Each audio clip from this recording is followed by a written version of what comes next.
Hi everybody, welcome to That's Football. I'm Mark Goldbridge, and you know, for the first time in a long time, I don't know where to start with the embarrassing takes from this weekend. We've got James Maddison, we've got Chelsea fans saying they're finished, we've got Gary Neville's commentary, we've got the title race. There is so much to discuss this morning about embarrassing takes. Like I say, it's absolutely incredible. But I suppose, I'll toss it up. Okay, let's go James Maddison to start off with then. I mean, this, to me, Spurs fans, can you get on board with this? Can any fan get on board with this? The circumstances are that James Maddison has now gone even further from his shushing Roy Keane for a tap-in the 13th minute against the worst ever United side. He's now actually done a compilation on TikTok. I mean, this is the guy who is 28 years of age. He's going to be 29 this year. This is the guy that you are building your creative elements round for the next couple of years, and he is shushing Roy Keane for a tap-in. This is why he's shushing Roy Keane, because Roy Keane said this.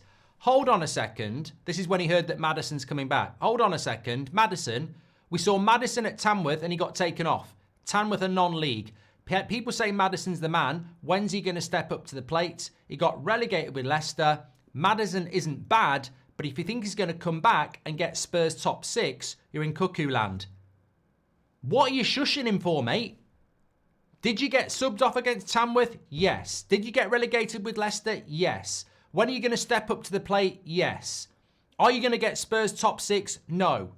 Tap in the 13th minute against Man United? Shh. Get the TikTok on.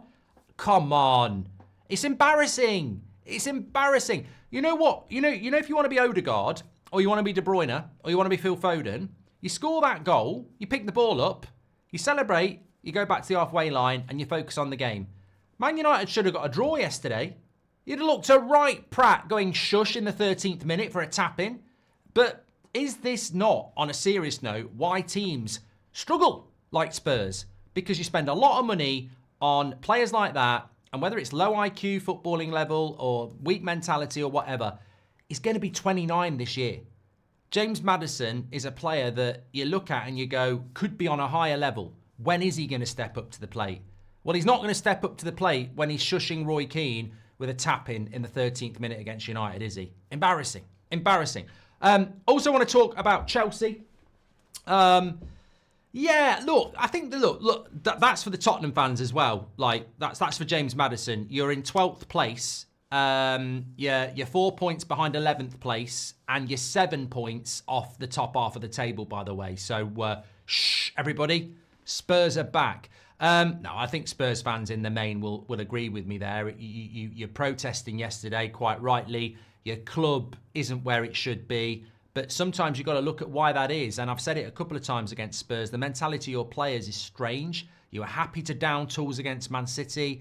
It's a weird mentality at Spurs. Yeah, it's a weird mentality. Anyway, let's go to the top of the table. Although with some Chelsea fans' reactions this weekend, you wouldn't actually think Chelsea were in a top four race. I've seen things like embarrassing, we're finished, Maresca needs to go, Chelsea are a joke. I think this time last season, so what are Chelsea at the moment? You're sixth place, 43 points. You're 1 point off fourth. You are points level with Bournemouth in fifth, and top five, I think, will get the Champions League this year. This time last year, after 25 games, Chelsea had 35 points, and their goal difference was +1. So 35 points and +1. They've got a +12 goal difference increase, and they've got an 8-point increase. Last season, they finished with 63 points and 6th place. What are you talking about? Chelsea are finished and Chelsea are embarrassing. You've also got the youngest squad in the Premier League at the moment by about a year. I think Brighton are second. So there's an 8-point goal difference, for 8-point increase from this time last year. There's a 12-point goal shift from this time last year. You've got the youngest squad in the league, and some of your strange, self-entitled fans are talking about you being finished. we are in an amazing Premier League season at the moment. It is so competitive. Look at Bournemouth, look at Fulham, look at Nottingham Forest, look at Brighton. It's a competitive Premier League, and you have fans moaning about losing games. Like, it's brilliant. It's absolutely brilliant. And I don't think Chelsea, a transformative team that's young, in a manager's first season, basically fifth, in the race for top four, are finished. You've got an owner that's pumped a lot of money in as well. God, I'd love that to happen to my club. Yeah, he hasn't bought a striker. Yeah, there's naivety, but nobody's perfect. But come on, it's embarrassing. Of course, losing games is never great, but it is bloody embarrassing how people react to results like that. Look, Chelsea need to improve. They're going through a bad run, but the facts speak for themselves. Youngest squad in the Premier League, 8-point improvement from last year, and 11 goals more scored in the goal difference?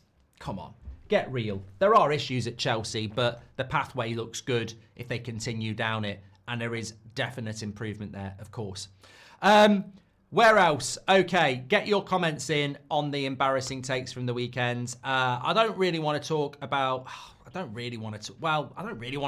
United. I do it enough on the United stand. I think that just quickly touching on the title race, is there an embarrassing element in the title race? Look, I thought that was a good result for Liverpool yesterday. Win when you play badly. I think from Arsenal's point of view, I can't blame Arteta and I can't blame the players, but I do think there is an... Is it embarrassing or is it frustrating? That title race would be a lot better. Arsenal are winning. They're 7 points behind Liverpool. Liverpool dropped points against Everton. Really had to battle against Wolves. There'd be questions in their head. You know, we've got to play better than this. We've got 2 big games to come. I just think Arsenal should be putting more pressure on them. That, at the moment, Liverpool will be under less pressure than they should be. They're not playing particularly well, but they'll be looking at Arsenal like all of us going, they've got a bloody striker crisis. They haven't got any bloody... They've not got enough quality up front. They're gonna drop points. Whereas, if they'd gone and got that striker, I think Liverpool would look behind and go, fucking hell, they actually might push us here. And I think that's... Is it embarrassing or is it just a shame? It's not Arsenal fans' fault. It's not Arteta's fault, but... Good result for Arsenal at the weekend. Good result for Liverpool at the weekend. But those 2 games against Villa and Man City, you want them going into them with pressure. It's almost Arsenal's last chance. They need Liverpool not to take 4 points or more from those 2 games. And a little bit more pressure with a Ollie Watkins up front or whoever it was meant to be just would have made Liverpool think a little bit more. And I think it's a shame. I do. I think it's a shame. What else? Look, in general, I want to pose the question because some people have said, Liverpool fans have said the same with Carragher. Obviously, Neville got pelters yesterday. He was commentating on the Man United game. He won't speak about our owners for whatever reason. Some people think it's because he's regenerating Old Trafford with Ineos. There's a lot of money to be made, whatever, or he's mates with them or whatever. The Telegraph wrote it. Should Gary Neville be commentating on Manchester United when he won't talk about the ownership being bad? I think it's a fair point, but I don't listen to it. So I'm a little bit like, well, look, I would love him to be talking about what's going on at United. He was talking about what was going on about Spurs after the game, and I thought what Spurs fans did is good because I think too many owners in the Premier League just run wild with your emotions. They don't necessarily run the club in the way it should be. We're just talking about Arsenal there. They've chosen an Excel spreadsheet over a striker. Like, if you don't win the league this year, I think it will be because you didn't buy a striker. And why was that? Because computer says no, it's not good enough, is it? You look at Spurs and the frustrations there. You look at Manchester United and the frustrations there. I just think in general, like we've seen it last week with Paul Scholes got a lot of a pile on because of what was quite poor opinion on footballers. I just think things are changing, and I think fans want more accountable opinion. We've got a great community here, and I'm sure the comments won't necessarily agree with everything I've said, but there's accountability there.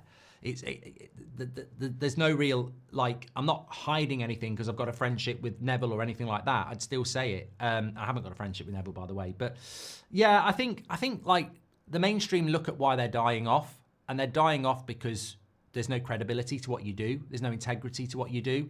It feels like a lot of what you do is almost PR. The PGMOL, you don't allow anyone to really say anything negative about them because you've got a relationship with them. And then you've got commentators who are giving half a story, which at the end of the day just ends up being propaganda, doesn't it? So, look, people want authenticity. They want to listen to somebody who's giving them the full picture. They don't want to listen to people who are biased. And we had this a few years ago when Ollie was in charge at Man United, and Man United fans loved Ole Gunnar Solskjaer. He was a legend, but he needed to go. It was bad. And you had a collection of ex-Man United players who played with him who were basically saying, I'm not going to criticise this manager because he's a mate. But a year before, you were slating Mourinho every week. And as soon as Ollie went, you were slating Ranić straight away. And that's the problem. I think that's embarrassing how these...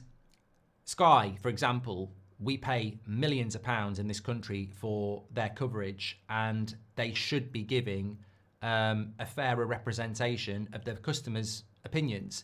And at the moment, it just feels like PR. It's become very political. Anyway, get your comments in below. Make sure you subscribe and smash a like. Lots for you to get your teeth into. I'm enjoying the comments, even though I've not read them yet. Take care.